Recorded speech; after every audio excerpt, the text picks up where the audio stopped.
جج نے عمران خان سے کہا کہ جمائمہ کی آدھی جائیداد 12,000 کروڑ پاؤنڈ تمہاری ہوئی۔ یاد رہے کہ اس وقت پاکستان کے امیر ترین سہگل اور منشا کی کل جائیداد 2,000 کروڑ پاؤنڈ تھی۔ عمران خان جج صاحب سے کہنے لگے کہ نہیں، مجھے کوئی ضرورت نہیں ہے۔ جج صاحب حیران ہو گئے۔ حیرانگی سے عمران خان کو دیکھتے ہوئے جمائمہ سے پوچھتے ہیں کہ تم اس بہترین شخص سے طلاق کیوں لے رہی ہو؟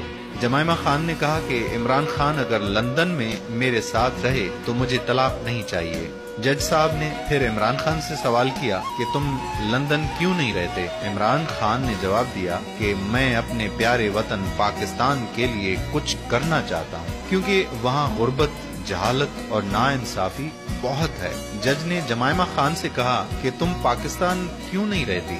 جمائمہ نے جواب دیا کہ پاکستانی سیاستدان مجھ پہ طرح طرح کے جھوٹے الزامات لگاتے ہیں اور حال ہی میں مجھ پر